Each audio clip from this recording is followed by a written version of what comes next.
Hey, what's up? Like, totally time for 90210. Well, hello, everyone. Welcome back to the 90210 show. My name is Mark. With me, as always, is my girlfriend, Carol. How are you doing, Carol?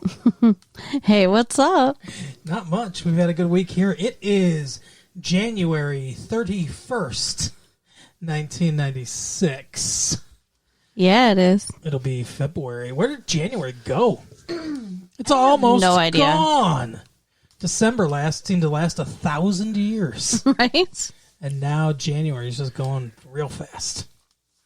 I know, we've been busy doing stuff. We have been doing a lot of stuff. I don't know what kind of stuff, but we've been doing stuff. We've been doing some stuff. If you've been paying attention to tapes that we've been putting out, you might notice that we've been doing some stuff. Apropos of that, maybe, if you wanted to, you could go over to Patreon, patreon.com/retrolate Check out some of that stuff. Check out some bonus content that we got going on. It's all the worlds are colliding. Carol. Yes.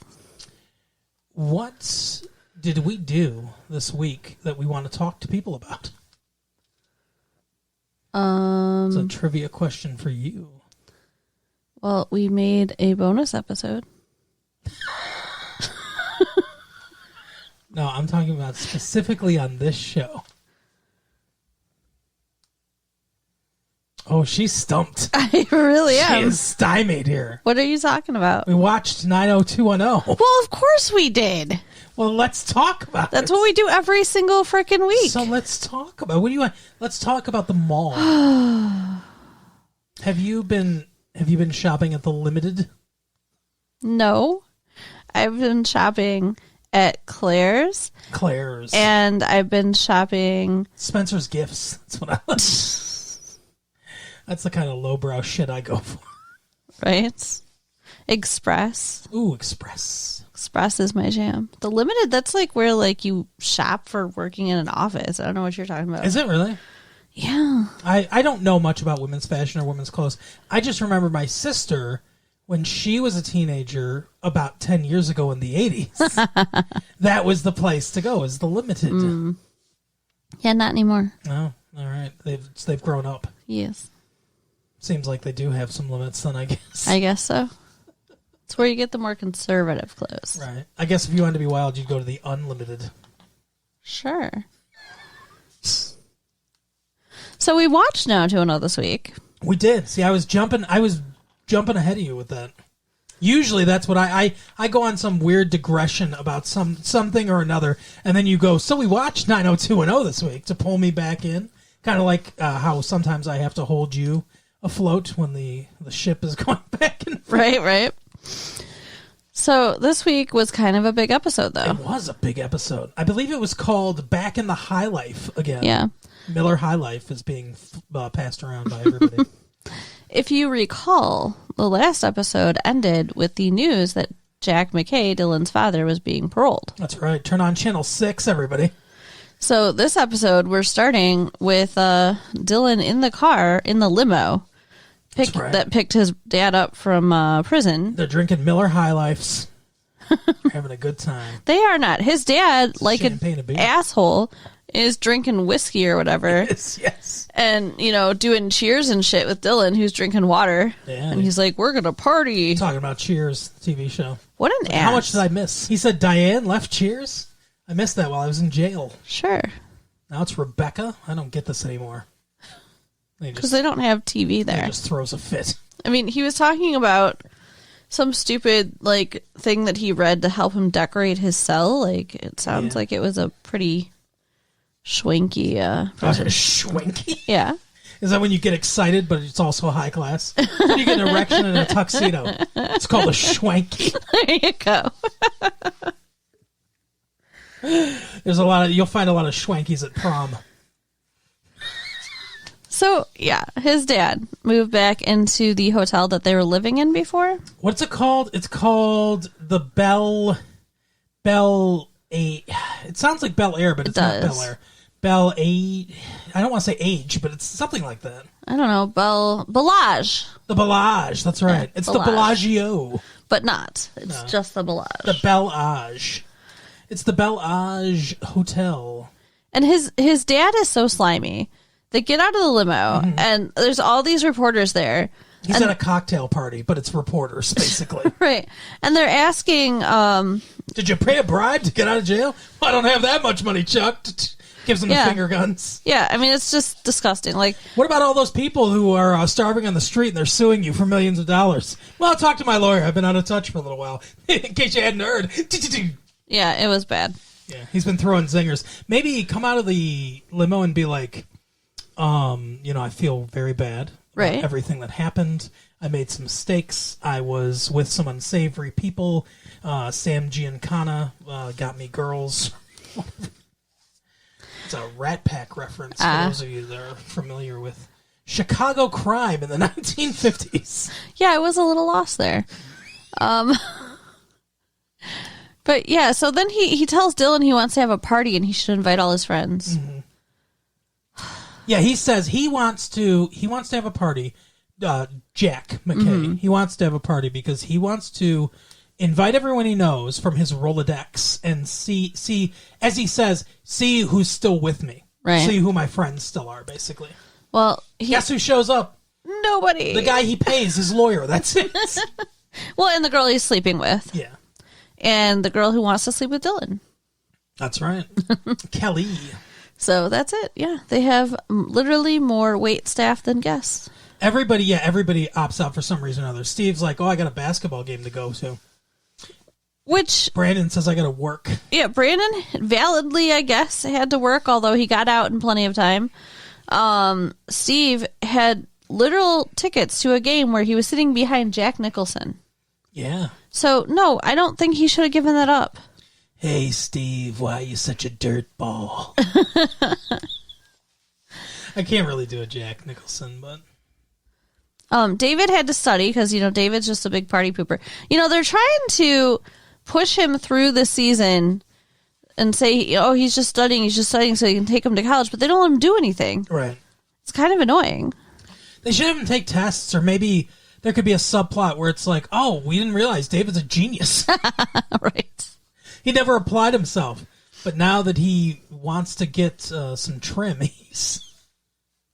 Oh, my God. I was going to say another word that was probably cruder than that. But I don't know. What's a good euphemism? Cherries? I don't know. Sure. Anyways. He, Big old cherry sundae. David, though, speaking of David, is very stressed out because his dad... Well, so we're just hopping around then. No. This is a no rules episode. Never mind. We'll get back to David in a minute. Because I have things I want to say about David, actually. Okay. Well, with Dylan and his dad, Kelly shows up for the party. Yep. Dylan's like, hey, let's go swimming. I'll buy you a swimsuit. It's too cold. I'll buy you a swimsuit. It's a heated pool and I'll keep you warm. Ugh. So they start... My penis has a internal thermometer on it. Oh my goodness. But yeah, they started making out. Obviously that was going to happen. The crew got an underwater camera, so we get to see right. We get to see underwater, and then they show her wrapping her legs around his waist and everything, and it's like we know that's the configuration if she's if she's got his arms around his neck and they're in the water and stuff like that. We don't really need to see it, but whatever. We get to see it. Yeah, there was some gratuitous stuff happening. There was one scene where they were making out for the longest time, and I'm like, Brenda's gonna catch him, or something right. The girlfriend, his dad's girlfriend's gonna come down, and she's all of a sudden they're gonna overhear her talking about let's kill him, or something like that, right? But nothing happens. Nothing happens. They just make out for a solid minute and a half on screen, and then they walk away and the scene ends. I'm like, what the fuck? Yeah, it was not good. I could just were the camera guys and the director and everything, were they just drooling, just watching these two pretty people kiss? Well, He's trying to get her to go up to his hotel room, which, like, does he just not live in his house anymore now that his dad's out of prison? They're just living in a hotel again? Yeah, he has a house. Yeah, that he rents, right? He bought. I don't know if he owns it or rents, but either way, he has a house. By the way, before we get too far into the woods on this, we got some clarifications on things questions we had last week. Mm-hmm. So, Jack McKay went to jail for insider trading. Yes. I'm sure they said that and we just forgot that. So that's the criminal reason that he went to jail, for insider trading. So they don't necessarily have to confiscate any money from him. The money that Dylan has is an irrevocable trust that must have been set up years ago for when him. He was like a little kid or something. Yeah, by his dad and his mom. And his mom chose what's his name, Jim Walsh, to administer it. Mm-hmm. And now people that he supposedly stole money from, I'm sure he actually did steal money from them, right, are suing him. So now he might actually, his dad. Yeah, Jack McKay. So now he might actually have to pay. But he has no money. But we asked, we were questioning, how was Dylan able to get the money if his dad was under investigation for these money crimes and stuff like that. So this actually very helpfully answered all those questions. Yeah, the money was probably in the trust before the crimes even occurred. Right. And so it's Dylan's money. It's in his name, so it's, fine. It's just he is allowed to access it even though it's not his 21st birthday because of the extenuating circumstances of he's an emancipated minor on his own. As long as Jim administers it. And Jim just pays him a fixed rate every month. Yeah, he gets an allowance every month from his trust. Right. Which he uses to buy Kelly bathing suits and, That's right. Pay for a house. So make out with her and buy some Miller High Life. He did not buy any Miller. Of beers. Ugh, gross. Have you ever had Miller High Life? Yeah, it's disgusting. Filled with carbonation. So gross. No, I'm sorry, but the best beer is Corona. Corona. Or Killian's. They're both good. Yeah. But Miller or Bud, no. No, thank you. No like? bueno. You know what I like that you won't be into at all? What? Guinness. I love Guinness. What are you talking about? So thick. Yeah. It's delicious. It's like drinking bread. That's I like Guinness. My dad was stationed in Germany during the war, and he used to drink some of those German beers. And he said some of those German beers was like give me a loaf of beer. Right? That's how thick they were. Obviously, we know Guinness isn't German. It's an Irish beer, but that just made me think of that story. Because some of those German Pilsners or Stouts or whatever get real thick. Oh, yeah. But, I like black coffee, so it's basically the same kind of flavor. I guess that's true, yeah. It is. It's more bitter than most people like. Mm-hmm. But I like Guinness. Yeah. It's one of the only beers I like. I'm not a huge beer drinker. Corona's fine, too. Corona's the complete opposite direction. Corona's very light. Well, I don't drink any beer now. He doesn't like it when girls drink beer. I never said like. So now every listener out there is going to be like, oh, okay. Well, I think maybe we should call a lawyer. This is she's a hostage or something like that. I never said you can't ever drink beer. It's like I've got a whip or a belt or something like that. I said, you asked me once, and I said, I don't think it's attractive when women drink beer. Right. And if I told you I don't think it's attractive when, guys, I don't know, listen to Frank Sinatra, maybe you wouldn't listen to Frank Sinatra in front of me. Maybe you'd do it in your own personal private time. Do you think that's a manly or a feminine thing, though? No. Listening to Frank Sinatra? So I think a better analogy would be I don't think it's masculine for guys to listen to the Go-Go's. Okay. Whatever. Back to 90210. Yeah. So anyway, you can drink all the beer you want. I don't care. Okay. I typically don't really drink much beer either, though. Dylan and Kelly are making out all over the place. And he keeps trying to get her to go up to his room, but she won't sleep with him until they tell Brenda. Mm. They had an opportunity to tell Brenda at school, but she didn't. They both froze up. I guess. But it would have been inappropriate. They say it's an opportunity, but it's let's tell her in front of everyone at the school. Right. That seems not good. That's like an ambush. Yeah. That's like inviting somebody out to a crowded dinner or something like that and then being like, oh, I'm breaking up with you. And I fucked your brother. Right. And she wanted to go to the party where they hooked up, but her dad wouldn't let her go because he doesn't want her anywhere around Jim McKay? Jack McKay. Jack McKay. Because Jim McMahon. Because apparently he has mob ties, which is, I think, the first we've heard of this. Yeah. We knew he was a criminal, but now he also That's who he's on the phone with. Mobsters. Probably. Yeah, they're asking for money. Well, yeah, my thought process is they said, his mob guys said to him, hey, if you can get us X amount of dollars, you can get out of jail. And he's like, oh, my son has X amount of dollars. And they're like, okay, we don't need any more specifics than that. X amount is fine. And so that they pulled some strings and they got him out. And now they want their money. And what's going to happen? Yeah, and he was, we see on screen, nobody else sees him saying, like, it takes time to get it out. It's in a trust. It takes time. I know what's going to happen. It's so sad. I'll bet you I know what's going to happen. He's going to break Dylan's heart. That's what's going to happen. No, I think I know what's going to happen. You think he's going to get killed? Yeah.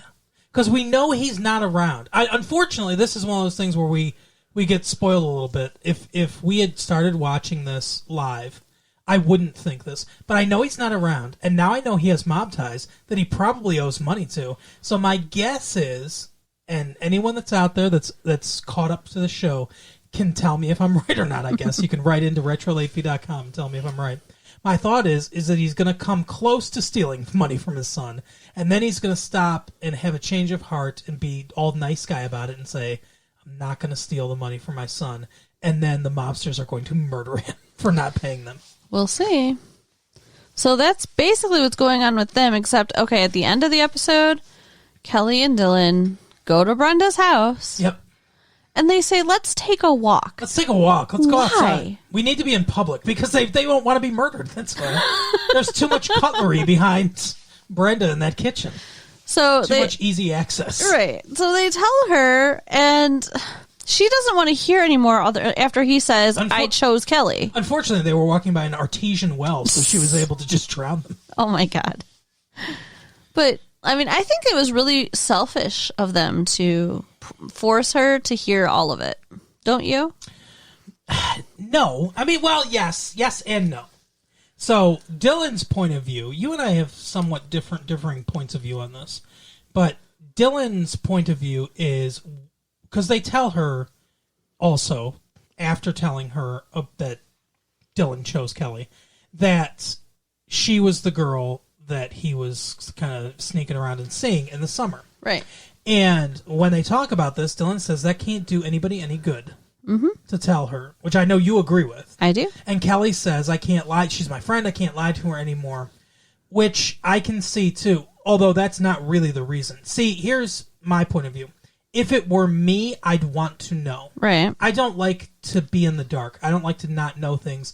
I don't like that feeling. That's the worst part to me is not knowing. If anybody ever cheated on me, the worst part of it would be me not knowing, me being in the dark about it, I think. And that's, so that's my point of view. Now, maybe Brenda's different. Well, and, yeah. And if they know that, then they shouldn't tell her. And people that would rather not know things like that in that situation where it's not going to do any good, then if they don't want to know it, that's fine, and I wouldn't tell them. She flat out said, I don't want to hear anymore.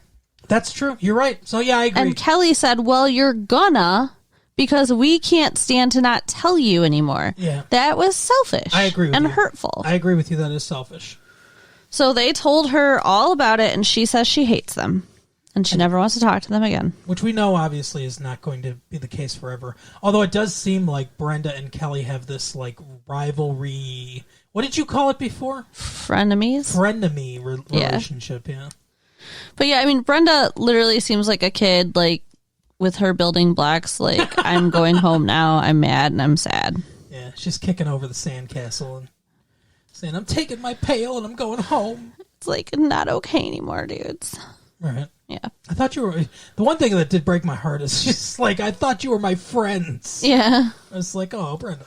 And Kelly tried to say, we love you or whatever. Like, don't say you love her when you're telling her this. That's not love. That's not okay. If this is the way you're going to go about it, then rip the Band-Aid off like you did, and then just shut up and let her rant, and then wait a week and see if she's over it. Which she won't be. And then try to talk to her. She's going to be over it in a week. And she asked them if they had sex. Mm-hmm.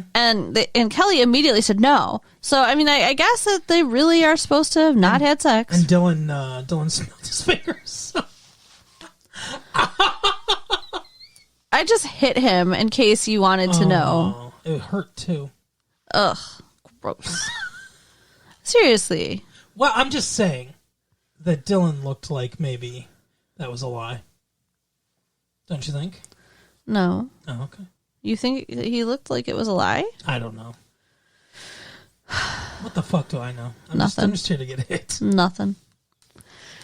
So, okay, what else do we have going on in this episode? It's David and Donna. So we're done with them, right? Aren't we? Am I missing anything? No. Okay. David and Donna. Well, I think the more relevant thing to talk about is Mel and what's her name? Jeanette? Yeah. No, not Jeanette. Kelly's mom. Jackie. Mel and Jackie, yeah. So they're like not working it out. They're not working it out. I mean, they are working out a little bit because they're not working it out. Oh my God. They're getting a divorce. Yes. He's leaving. He left at the end of the episode. He is gone. On a dental hygienist. Yeah, apparently we found out he's cheating with, I guess, the woman that works at the spa is friends with a 19-year-old because he's cheating with a 19-year-old dental hygienist. Well, he was. It's over now because he got bored. Yeah, he says, my problem is I like women. Yeah. I like women and I can't be monogamous or whatever. Basically, it's the same old story. The guy is bald because the head on top is mirroring the head that's actually thinking. Ew. Do you get the reference? Ew. He's thinking with his dick. Yeah, I get it, but ew. Why do you gotta go there? Go where? I don't want to think about heads looking like dicks, okay? I don't want to, first of all, he looks like Mr. Potato Head. That is who he looks like. And Mr. Potato Head does not look like a penis. Wow. Don't ruin my childhood, okay? I mean... He does not. But what about his buddy, Mr. Cucumber? Stop it.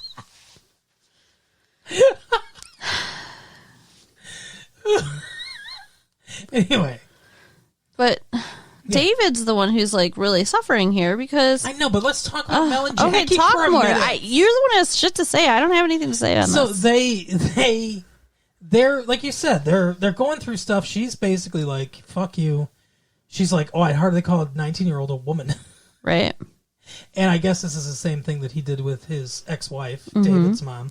And David says just a different dental hygienist. David and Kelly are acting like brother and sister, which is way more where I prefer them than him like perving after her or whatever, because they have their on-screen chemistry is brother and sisterly. Yeah. So Mel says to David, he says, oh, "I'm sorry," because David comes and confronts him, and he's like, "Are you leaving and everything?" And he's like, "Yeah, I'm leaving. I'm gonna get my own apartment." And he's like, "I'm sorry, just monogamy's not for me," and all this stuff. And it's like, you're not sorry. You're just a fucking dick. Like I don't know. That whole speech was like, I would be so pissed if I was David. Mm-hmm. He just blew up his family for what? For nothing. Yeah. For some sex. Come on. David wants the sex, though. Like, this. Well, that's the thing is David turns out a lot like his dad, apparently. Yeah, but I mean, sex probably feels more important to David at this stage of his life. Yeah. Where he might be less angry than he would be later when he's had sex.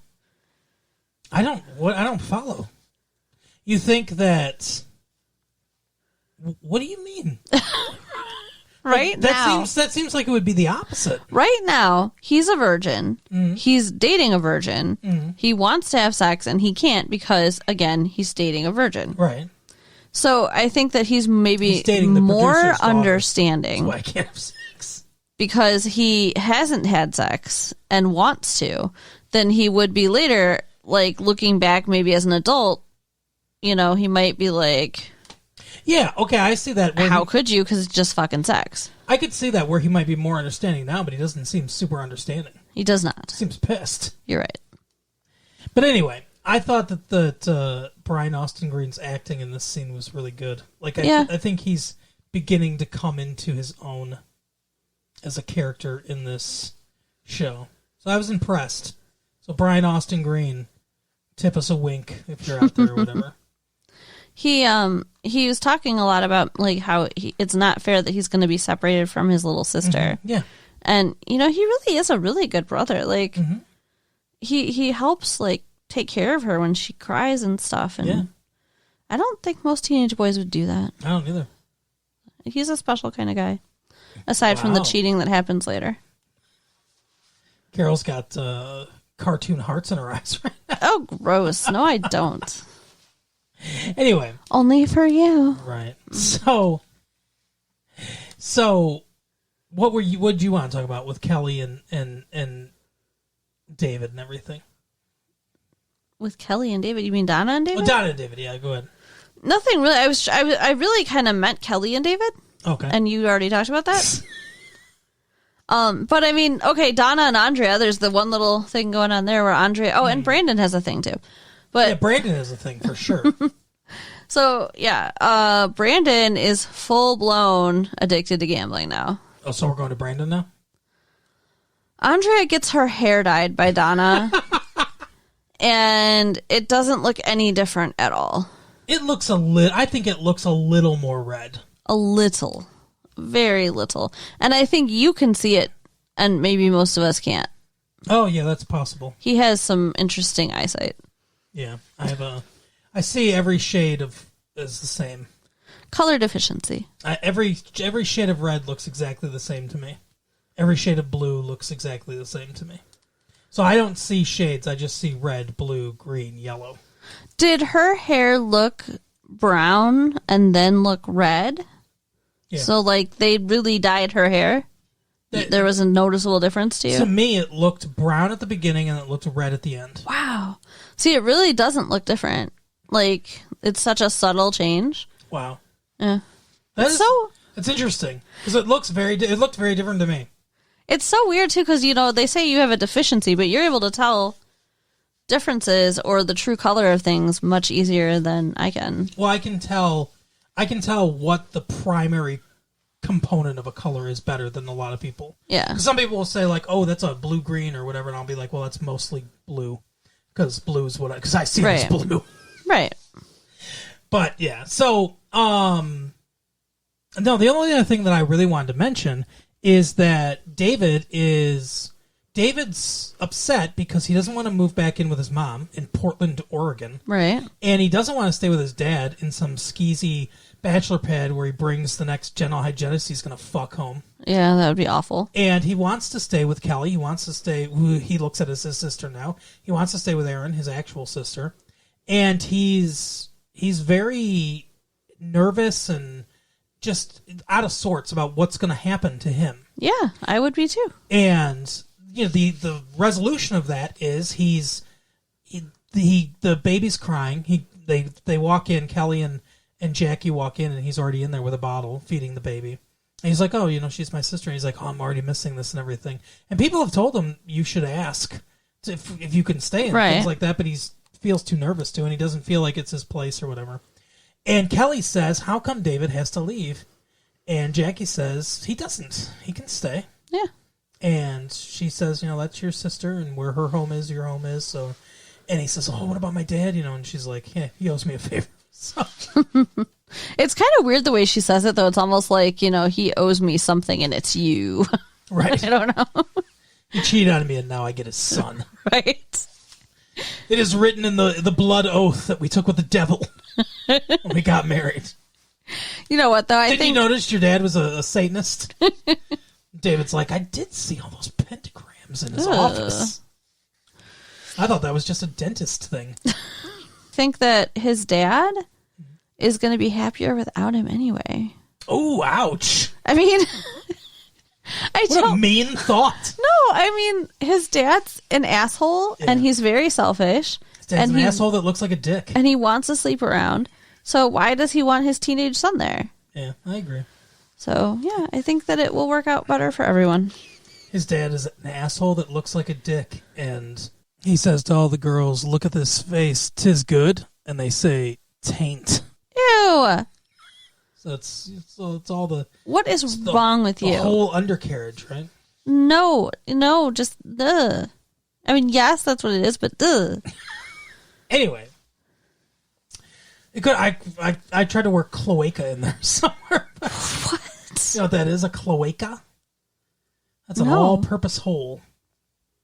They theorize that maybe some dinosaurs or some other types of animals have it. It's a cloaca. It's where you pee, poop, and do sex all in the same orifice. Ew. It can do everything but breathing and eating.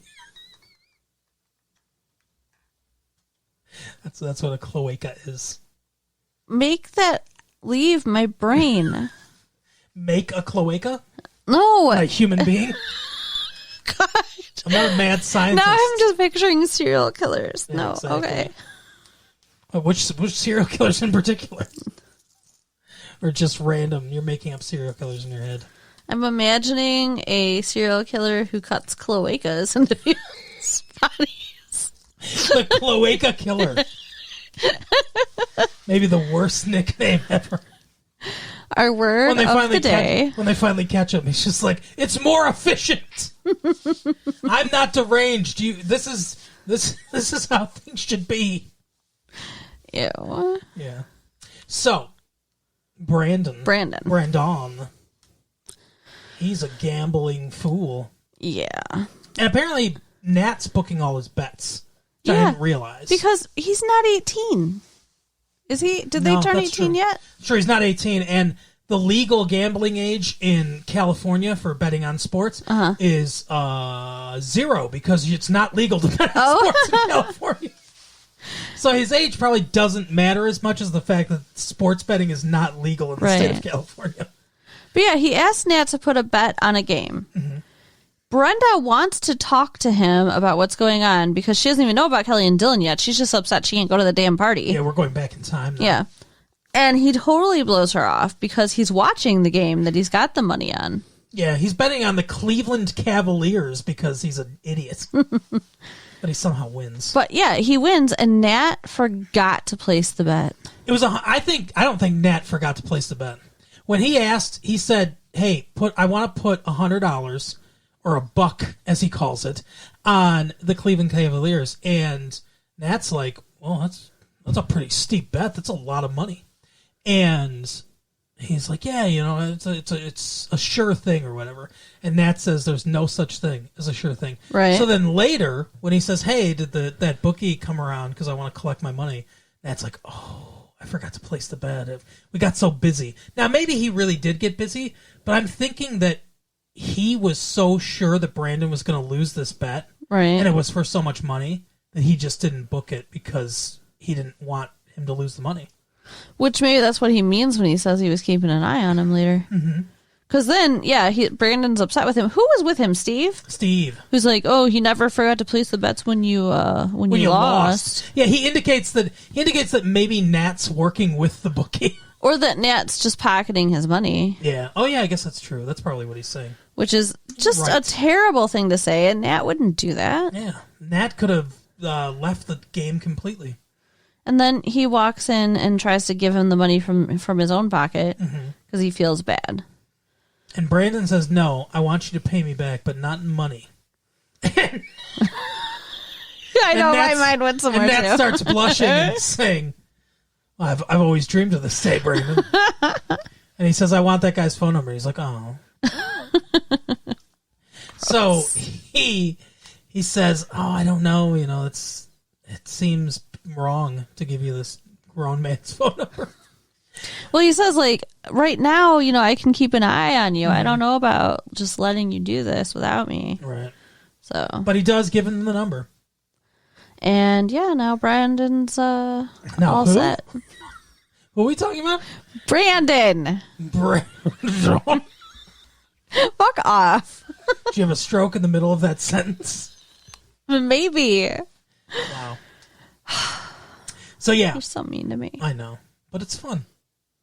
So yeah, Brandon is working without a wire now, without a gnat instead of a net.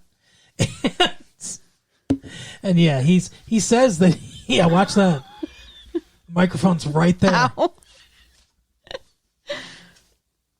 He says that he wins at the end of the episode. He's like, "Oh yeah, I won again. It was a big night or whatever."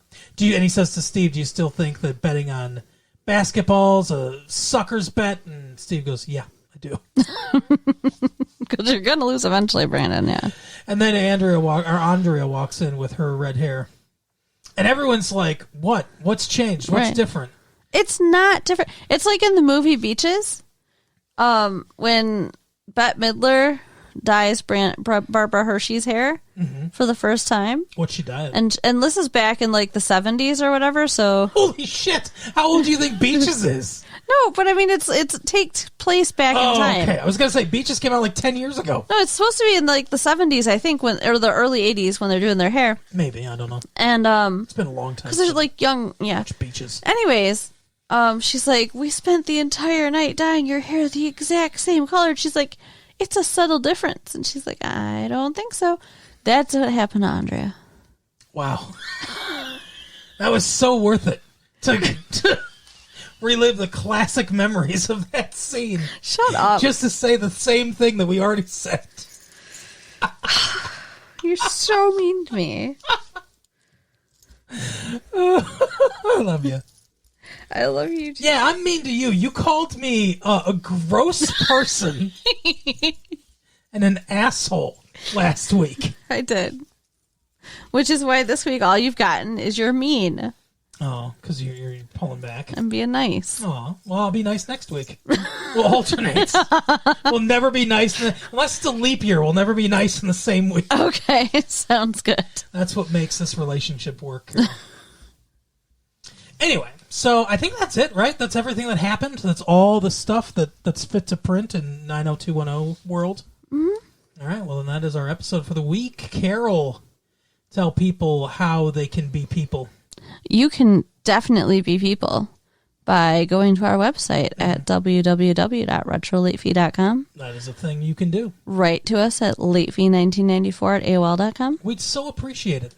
And tell your friends and hand out the tapes and all that good stuff. Tell a friend about the show. Tell the friend that we do the best show in the world because it's the only show currently going right now.